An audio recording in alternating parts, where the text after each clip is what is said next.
guys, welcome to my channel Nilly's Vibes.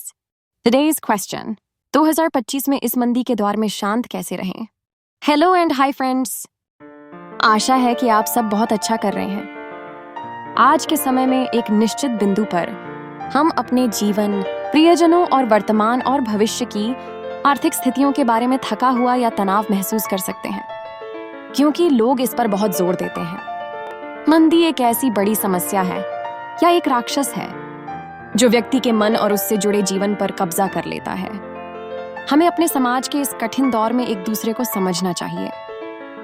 हमें एक दूसरे की मदद करनी चाहिए और एक दूसरे का सहयोग करना चाहिए। हमें उन लोगों को सुनने की कोशिश करनी चाहिए जो कभी हमारे करीबी थे, लेकिन मंदी के प्रभाव के कारण हम उनसे खुद को अलग कर लेते हैं।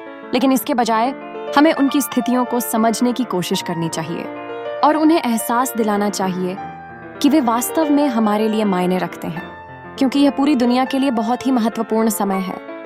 आज बेरोजगारी की समस्या की बहुत अधिक संभावना है, जहां बाजार में नौकरी के अवसर बहुत कम हैं। लोग योग्य हैं, डिग्री रखते हैं, अच्छा अनुभव रखते हैं, लेकिन फिर भी बाजार में बहुत प्रतिस्पर्धा है।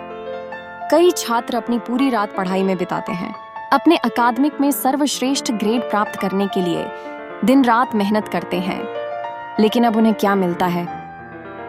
उन्हें असफलता, अस्वीकृति, दुर्भाग्य, आत्मसंदेह के मुद्दे, चिंता के दौरे और बहुत कुछ मिलता है। बड़े बड़े दिग्गजों ने अपने कर्मचारियों की सैलरी काटकर नौकरी से निकाल दिया। उन्हें यह समझना चाहिए कि उनके कर्मचारियों को अच्छी तरह से भुगतान किया जाना चाहिए, क्योंकि उनके पास भरण पोषण करने के लिए अपना परिवार है, और उन्हें उन कर्मचारियों को पर्याप्त भुगतान करना चाहिए जो वास्तव में अपनी क्षमता के अनुसार अच्छे वेतन के हकदार हैं।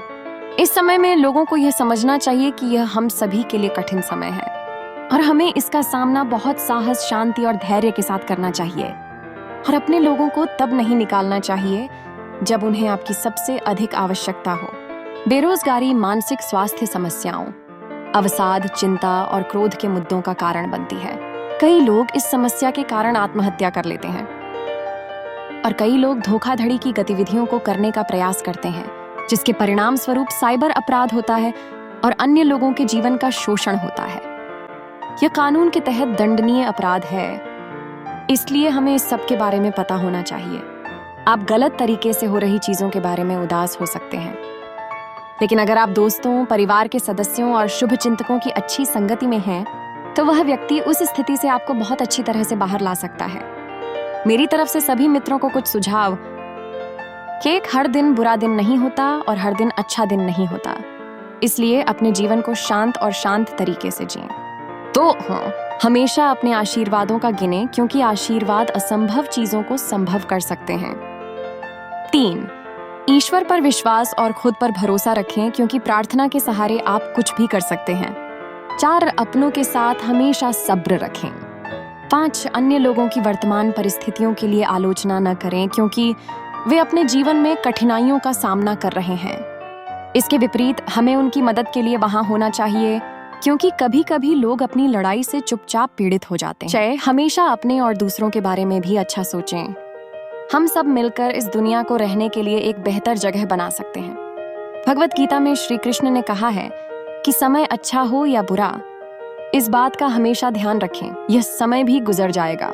इसलिए खुशी के समय में अहंकार से भरे व्यक्ति न बने और बुरे समय में अपना नियंत्रण न खोएं। दोनों स्थितियों में संतुलित व्यक्ति बने। अपने जीवन में एक संतुलित नियंत्रण रखें, ताकि कोई भी आपकी शांति को आपसे दूर न ले जाए। आपके अच्छे जीवन के लिए cheers.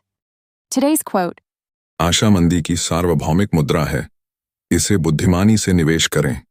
Paul Gildea. Thank you for watching Nilly's Vibes. Don't forget to like, subscribe, comment, and share.